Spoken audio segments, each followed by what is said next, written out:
I want it that way. Tell me why ain't nothing but. Guys, I have this 2015 370Z 6-speed sports. She bought this car and it's already tuned by somebody else, and she just wants a tune from a local tuner, so me, the best of course. And this tune right here actually is pretty decent. I let her know I did a baseline, so it has Stillen Gen 3 intakes, headers, and a Tome exhaust, and the tune is actually pretty decent. I told her that it looks good. It's not something that it would have blown up on, but there's definitely room for improvement to get more power. But if she didn't get the retune, this, as long as she kept up with the maintenance, the car probably would never have any engine problems at all. Alright, so with the other tuner is the red line. Made some minor adjustments. The new one is the orange one. You can see the gains right there. Alright, new line is the blue one. We are now at 311 wheel horsepower, gained 7.4 wheel horsepower.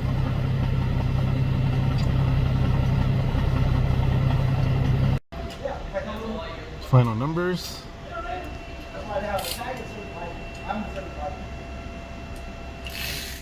Definitely gonna feel the difference. She goes, she's gonna go test drive it right now. She seems very excited. She can't stop smiling.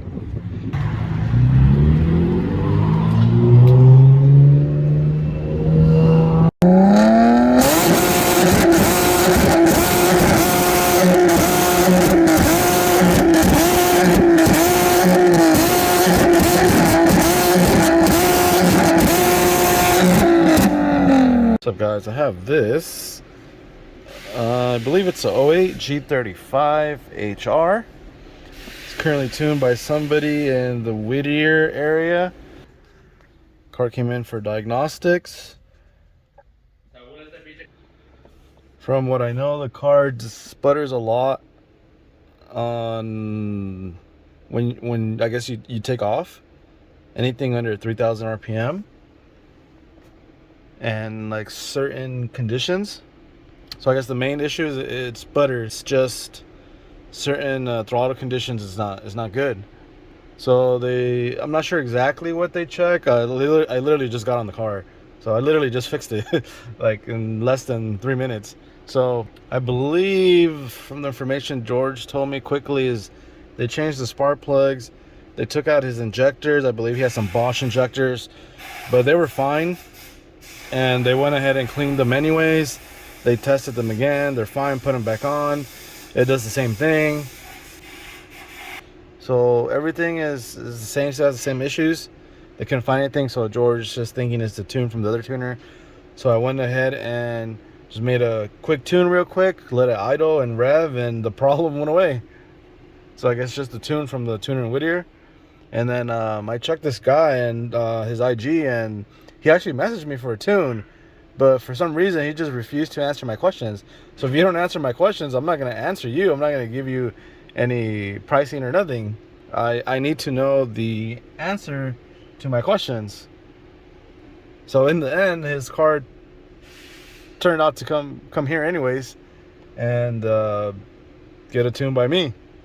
So not sure why you guys just, I've said it before, you guys just select whatever questions you want to answer that I ask you, and everything is literally spread out. Like, it's not all together bunched up in one message. It's literally spread out, and it's normally 1, 2, or 3 questions, and you guys will pick one out of like 3, and you just never type anything ever again, and you just keep sending me question marks. I'm not going to reply at all until you answer my questions. It's literally there in the DM.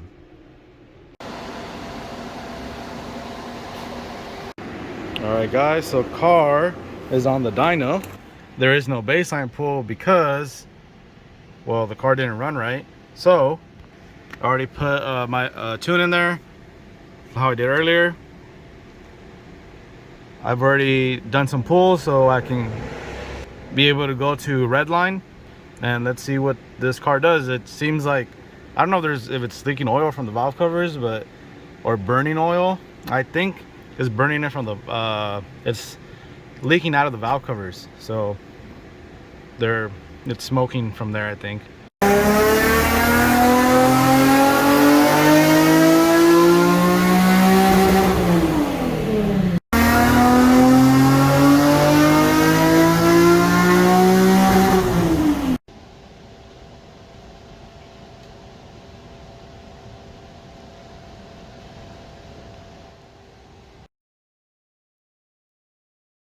Alright guys, I have this 2013 370Z. This guy brought the car all the way from Nevada to get the car diagnosed. It does not start. He took it to the dealer, and of course they're blaming the tune, but it has nothing to do with the tune. The unfortunate thing is, once a car is tuned, regardless of who tuned it, if you take it to someone that's not a performance shop or they actually understand about tunes, as soon as you tell them it's tuned, they're going to blame the tune. If they can spend 5 minutes on it, they don't want to spend any time on it. They'll just tell you, oh, it's the tune. So he tried holding back on telling them that it's tuned, but I guess eventually they found out. They couldn't fix it before anyways. Once it was tuned, they just kept telling him it's the tune, it's the tune. And I told them basically his car wouldn't start. Well, not basically, that's what the problem was. It doesn't even crank. And I told him that has nothing to do with tuning. It doesn't matter who tuned it. That's some sort of electrical problem. So they gave him a list of codes. And in the list of codes, it pretty much tells you what area to look in. And it seemed like they were looking at other stuff except for that. So when he sent me the codes, there's about 10 codes. And I told them only 2 of them would prevent the car from starting, and after that it needs diagnostic. So even though it's giving you the codes, you have to diagnose it, and it's kind of a nightmare for that. It's giving the body control module codes, but sometimes it's not the body control module, it's something else. Could be the IPDM, it could be a relay or something. And in the end, it could be the ECU, but not the tune itself. Something in the ECU might have failed. Something electronically, not the tune itself. So anyways, he trailered the car all the way over here. And after some hours of diagnosing it and testing out wires and, going according to the schematics, because some of the common sense stuff we check really quickly, and that's not it. So we try to do some things so the owner of this car doesn't have to spend so much on diagnostics. So that's usually how we start off, doing some really quick things so it doesn't cost that much for you guys. Try to reduce the cost for you guys. Well, George does. That's part of his business. I just do the tuning. I do help sometimes when things get rough. Like this one right here is usually the advanced stuff that me and George will cover. So on this one, in the end, well, the car's not done. It also has a low fuel pressure, so we need to figure that out as well. But the car starts every time now. So what would happen is if you press the button, it's automatic. The brake pedal and the start button, nothing happens. So if your battery's low or something, or not plugged in correctly, then it'll dim out. Everything will dim out or click. When nothing dimmed out, none of the gauges moved. When you try to crank it, it just stayed exactly the same, and nothing would happen. But you can hear the process of it trying to send the signal to the starter. So it's a process, and there is a timer for that. There's 3 different timers for the starter. So I'm pretty sure everyone watching my video doesn't even know that, from enthusiasts to shops to tuners. There's 3 modes for the starter for time wise. So you can hear it. I can hear it. I can hear the electrical energy going through it, but nothing's happening. So I could hear the timer time wise. So now if I press start,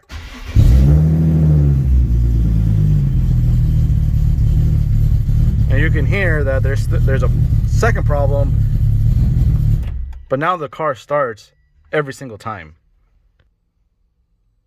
I believe they tried fixing the car for a couple months. I'm not sure if he only took it to a dealer or another shop. The last thing I remember is it was at the dealer. And again, the dealers, they have to follow certain procedures. When you go to the Nissan or Infiniti dealer, it's probably the same at any other type of dealer. They have to go by the book. So I mentioned this in another video. For example, if your car doesn't start, they have to go by the book. Even if they see, they know like, okay, this is a common problem. I think they get in trouble if they start doing things their own way. They have to go by the book. So that's the thing that sucks. You know, I mean, it's there for a reason to go by the book, but as the cars get older, different problems start occurring for different reasons, and going by the book might take you triple the time to find something, or you might not find anything at all. So you might have to go somewhere else where they specialize in those certain cars, because they're able to go by the book and they're able to try different things because that's their shop. They're not going to obviously get in trouble. And if they specialize in those cars, they're going to know. So on this one here, as of right now, is the BCM. So even though it was the BCM, we still spent all the hours diagnosing this car to find out it's the BCM. So I'm not sure why the dealer didn't try another BCM, but this works now.